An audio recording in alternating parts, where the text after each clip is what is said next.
All right, so welcome everyone. I'm Nathan Bell, the city's finance director, and similar to the last couple of years, I'm going to start with a budget training. We have a lot of new faces this year, 7 new faces. One of those has been on the budget committee, so I recognize that. But I thought this would be a good opportunity. We give you this large document without a lot of background. And I think for a lot of folks, they kind of figure it out over time. And my hope, though, with this training is for all of you that are new to get you up to speed a little bit faster. Oh, no. Okay, yeah. Starting there. So, all right. Use of technology. We ask that members of the public keep their microphones muted until the agenda item business from the audience. If you're joining us online with a tablet, smartphone, or computer and wish to speak during business from the audience, please use the raise the hand option to be called upon to provide comment when the designated time is announced. And for those attending remotely, that would be found at the bottom of your screen. Public comment submitted by email and mail will also be read into the record if time permits. And we've set aside 20 minutes this evening for business from the audience. We'll have business from the audience each of the evenings. Another thing I'd like to mention is that this meeting is being recorded. And more important is that you'll notice different from the council chambers where you have microphones. The microphones are in the ceiling. They are incredibly sensitive. If you have side conversations, they may be picked up and heard by the folks in the public. Even whispering, when we tested this technology, we whispered and it was picking that up. So just keep that in mind in terms of what you see around here. Next slide. The voting mechanics this evening. We're going to do a voice vote. All in favor, aye. All opposed, no. When deciding on motions. In the case of any no votes, the chair will need to ask for a roll call vote in order to identify the vote count and vote ownership for the record. When we get to the election of chairs, if there's a single nominee, we'll use the process I just described. If there's more than one nominee, we're going to call for a roll vote where each voting member is going to indicate the name of the nominee they wish to vote in favor of. And for this meeting, since we haven't officially kicked off the FY24 budget committee, I'm going to just call on folks until we get to that point where we do elect a chair. Next slide. And department directors are available this evening. They're here in the audience. If we get to that point where we have questions and deliberations, we set aside 30 minutes for that this evening. I don't know if we got to that last year, but if we do, we can bring them up to the table for questions. We do have one director joining us remotely. I believe he's back in Kentucky for a training. It's James Hertz. And next slide. The evening agendas. So starting with the budget committee orientation this evening, we'll take a brief intermission afterwards, and then we'll come back and open the FY24 budget committee. Our chair and vice chair are not returning from the previous year. So committee member Darlene Reich volunteered or offered to open up the committee, ask for the roll call, and then begin the election of the officers.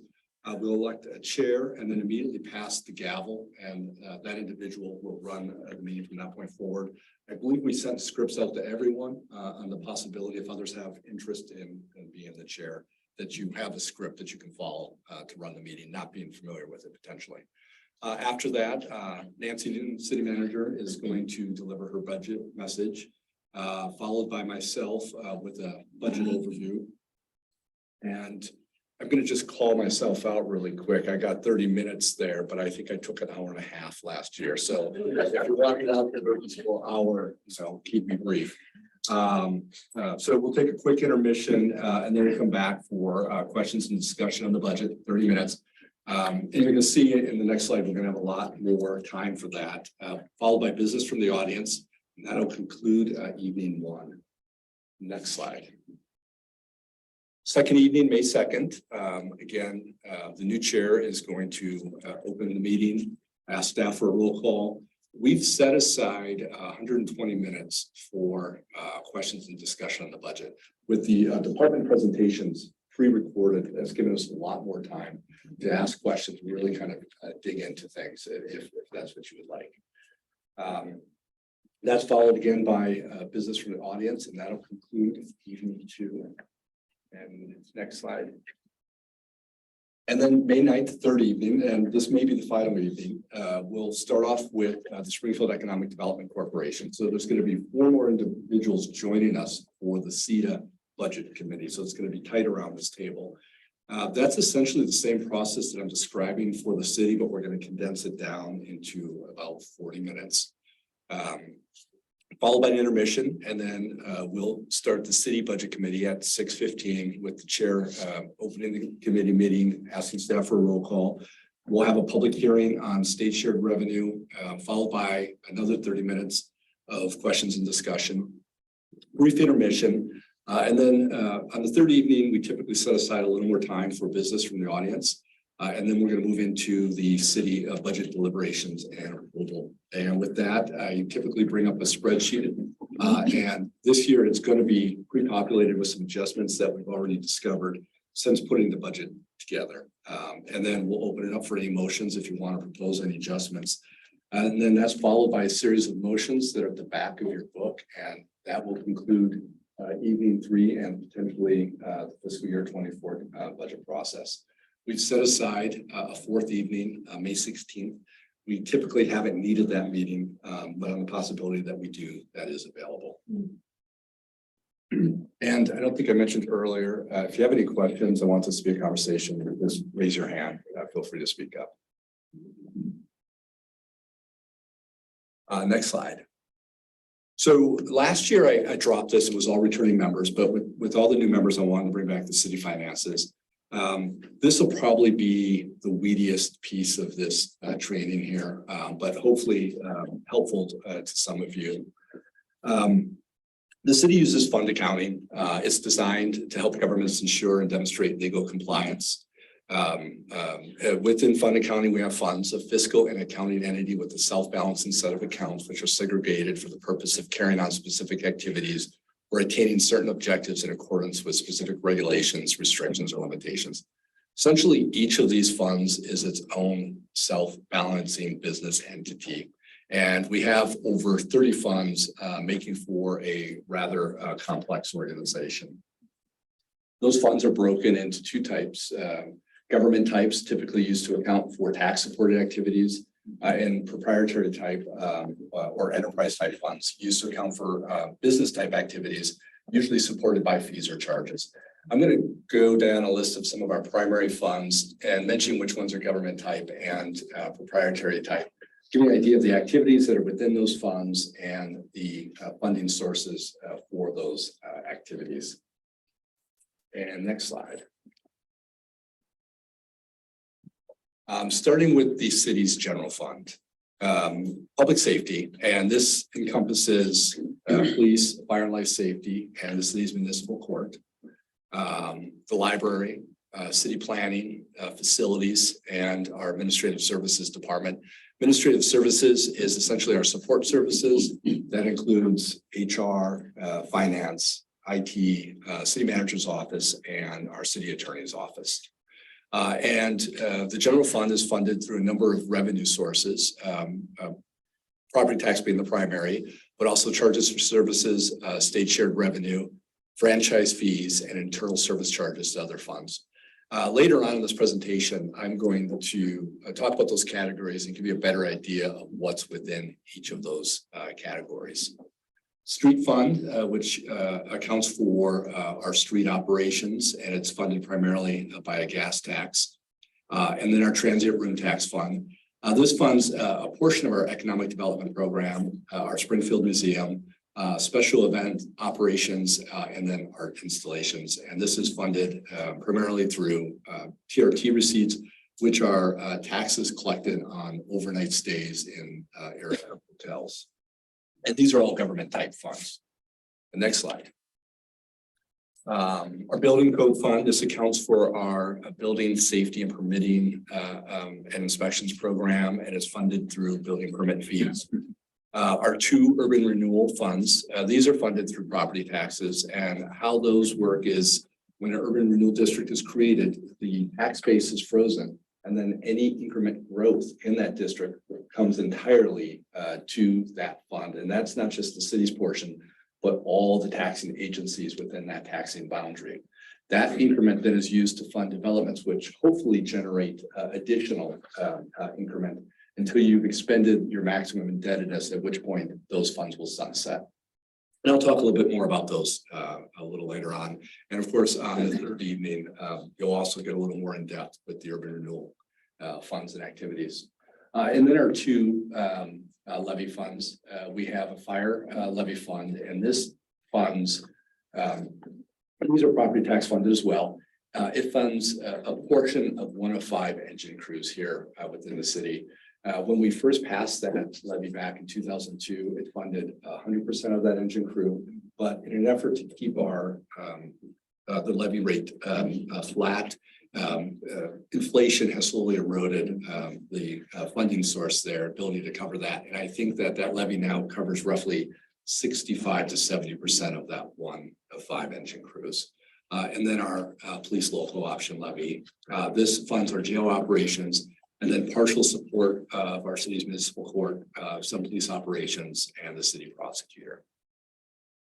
Next fund, or next slide. And these are, so still those were all government type funds. And these are enterprise type funds. And we have our sanitary sewer and storm drainage. And essentially, as they sound, these funds account for the sewer and drainage operations, as well as the capital programs that support them. And they are funded primarily by user fees. And then we have our Booth Kelly Fund. And this is a lease property management fund where we've acquired properties for different reasons over the years. The Booth Kelly site being one of those.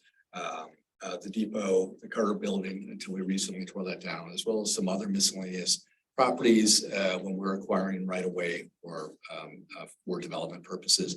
When we have those properties, we put them to good use and lease them out, and this is where we account for those activities.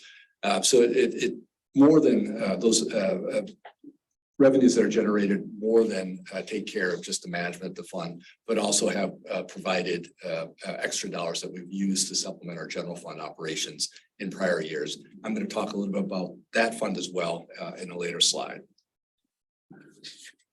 All right, city accounting structure. So this is getting even a bit weedier, but there's a purpose to this. So our accounting structure is made up of 5 segments. The fund, department, program, account, and project. The fund is, I've been speaking to those already, and I put the fund numbers by each of those funds as we work through those slides. The second segment is the department. So that could be HR or finance or IT. The third segment is a program. It's usually a discrete activity within a department. Fourth segment is our account. And you know, the account is where you start to really get into the minutia of the detail. For our purposes, we tend to aggregate it, and I'm going to talk about that in just a moment. And then the fifth segment is an optional segment that is used for capital projects. It's a project number.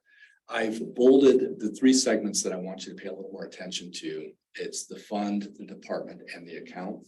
And it's those segments that are going to form the appropriation that is going to come out of this process. When that recommendation is made to council for adoption, there's going to be an appropriation, which is a pretty large document that's attached to the resolution, and that's going to be our legal level appropriations in every fund that we cannot exceed. And so how they come together is it's by fund, by department, and then by category, and the category is determined by that 4th segment, the account. So if we look at our personal services, this is wages, that's our 500,000 series. Materials and services is our 600,000 series. Capital outlay is our 700,000 series. The 500, 600, and 700,000 accounts actually get aggregated into a single category called operating. And so one legal level is fund, department, and operating.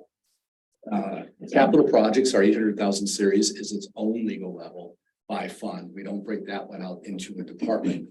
Of note, with the capital projects, our council has asked that we treat each capital project like its own legal level. So there's no compliance with the state, but we're on an honor system where if a capital project is going to exceed the amount that was approved by council, we need to come back to you with the conversation and explanation as to why. And then we have the non-departmental categories in 900,000 series.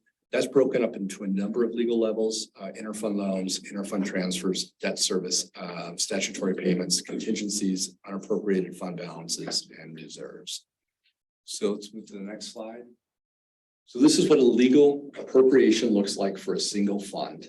Remember, we've got 30-some funds. That gives you an idea of how large this document gets. This is for the general fund. This is actually from fiscal year 21. And so we start with the department operating. City manager's office has a roughly just shy of $1.6 million budget here. Development of public works, 2.7 million.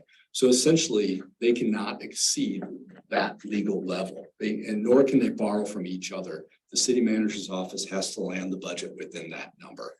And because it's not to exceed, and this is something that'll come up in a conversation, all of our departments should come under budget.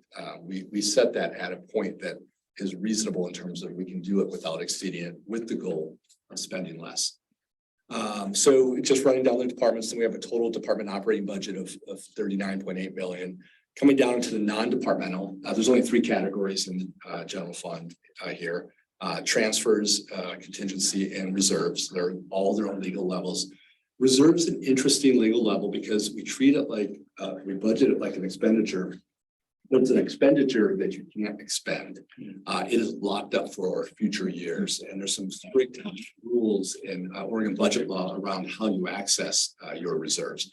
And essentially, at its simplest, but it is more complicated than this, is that reserves are, you can access them for things that were unforeseen at the time that you put the budget together. So we also budget that contingency. The contingency has a little more flexibility.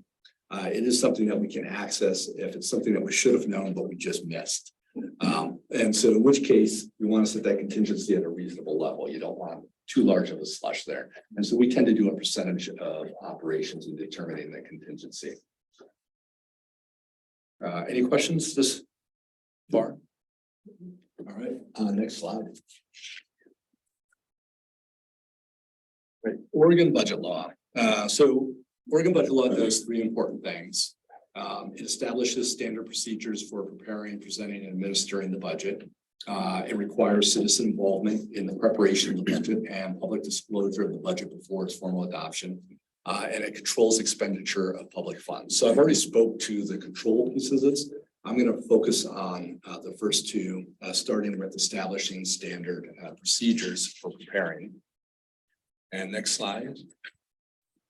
So I've distilled it down to 7 steps in the budget cycle. And it starts with a proposed budget is prepared. And we usually begin this process sometime in October in a work session where we bring a 5-year forecast to council and have a conversation just about some of the issues that are impacting the coming budget cycle. At that point, we start holding regular budget team meetings. Eventually, we meet with all the city departments, and eventually we put together a balanced proposed budget that comes in front of all of you in the budget committee. And that process takes us roughly 6 months, and quite a bit of work goes into it. Then the budget committee meets what we're doing this evening in the following 2 weeks. The budget committee approves and recommends the budget. And I'm going to just kind of highlight that.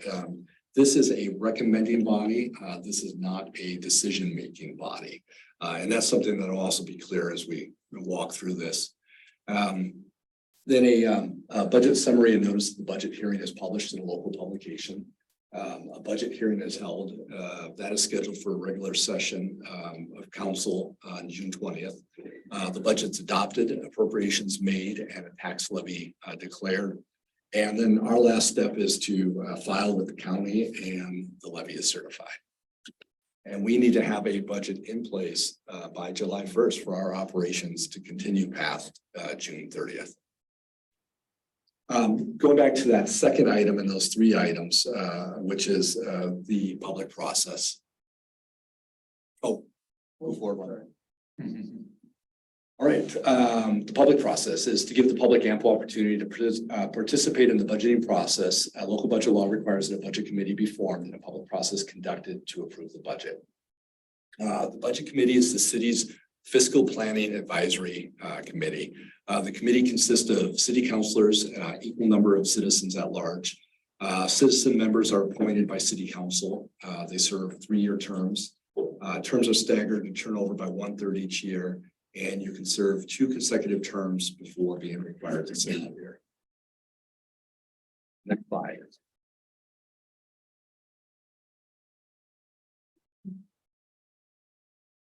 Next slide.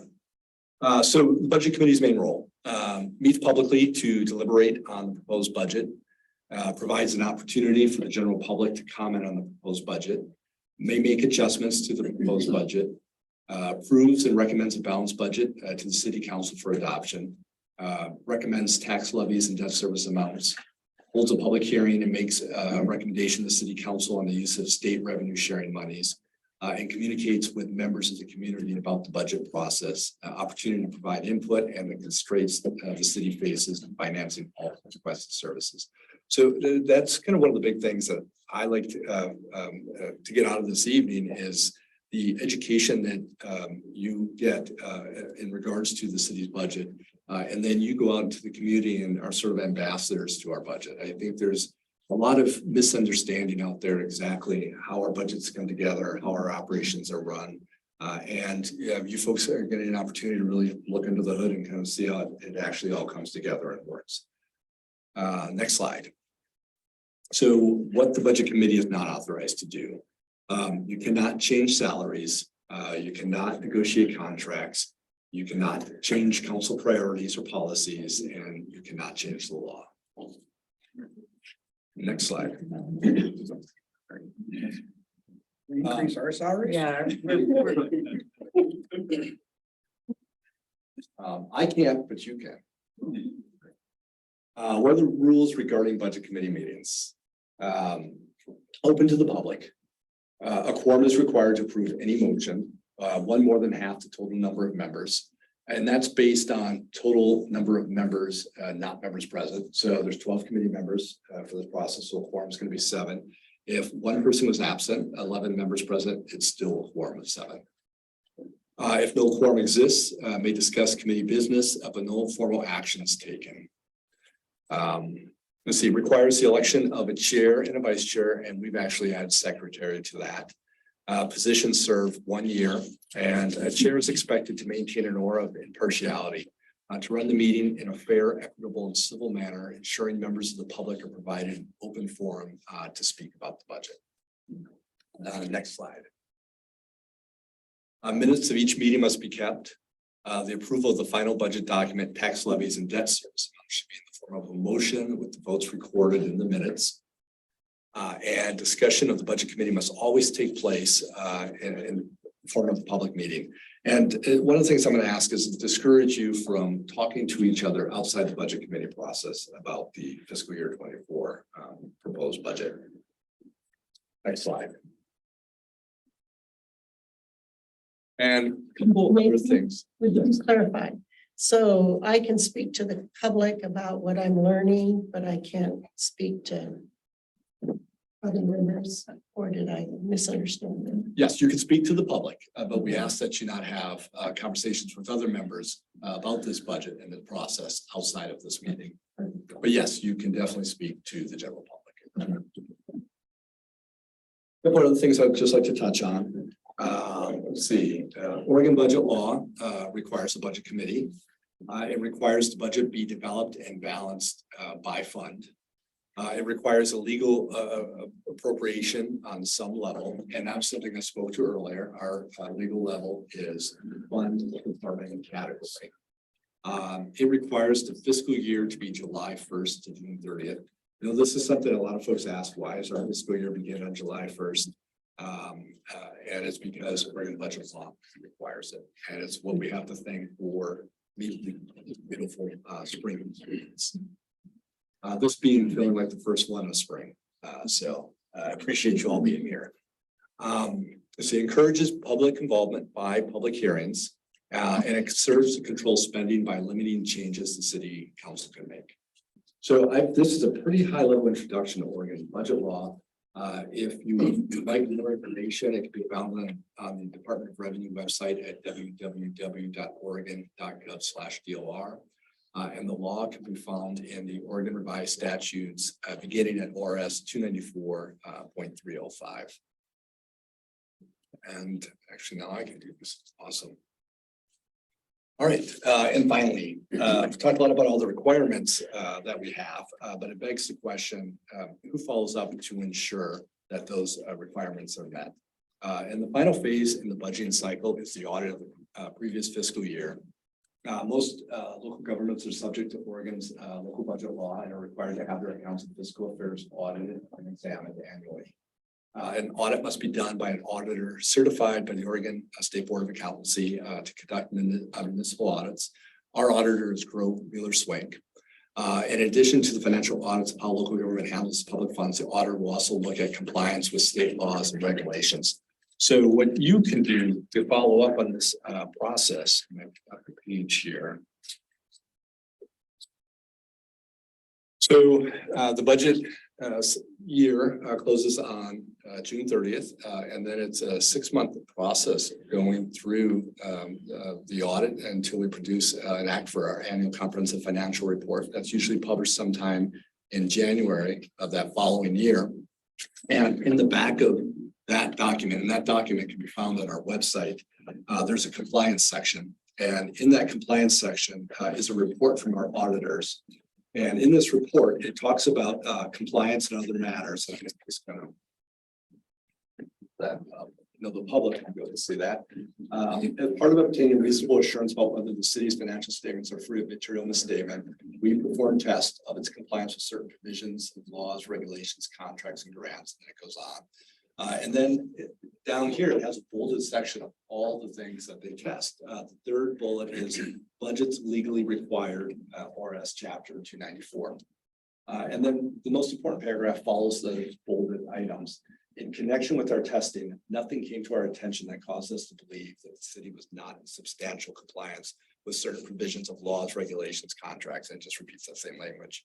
So this is how you can follow up to know that that process was completed properly.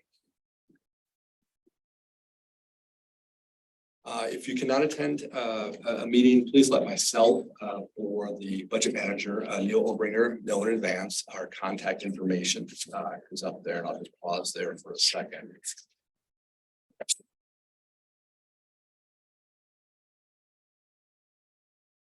Questions? That's it for this presentation. I think we have a 5-minute intermission. Is that right? Okay, so we'll come back. Let's start back at 6:15.